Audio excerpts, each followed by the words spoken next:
Was there an inflection point? This stuff seemed to be, it kind of happened all at once, but it couldn't have happened all at once. What's the history here? So the history is it goes back to the 2008 financial crisis. Okay, what happened in the '08 financial crisis was Republicans under Bush bailed out the big banks. That got Occupy Wall Street, the old left, to say, we're going to take your money. And so what happened was big business then got in bed with the new left.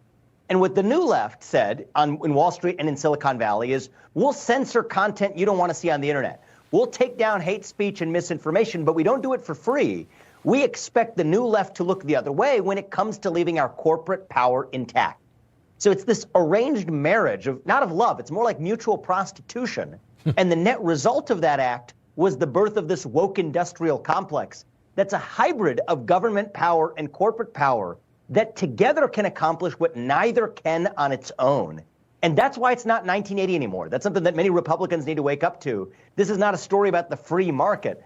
This is a story about the hybrid of state and corporate power that's far more frightening than anything our founding fathers envisioned. And that's why I'm so focused on addressing that problem. Where does this go from here? If it keeps going in the direction it's going, what happens? What does it look like in 5 years, 10 years, if this trend continues?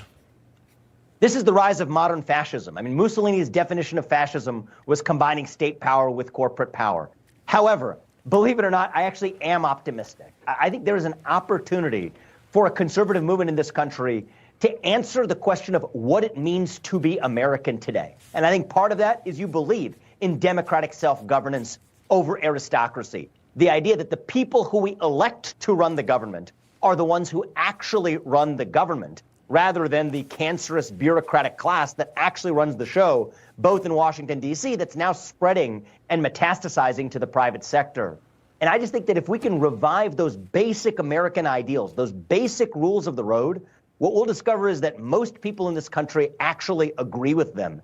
And it's really just a small minority that control our institutions, large asset managers to media companies, that are actually foisting this ideology on everyone else. So that's why I'm optimistic. All right.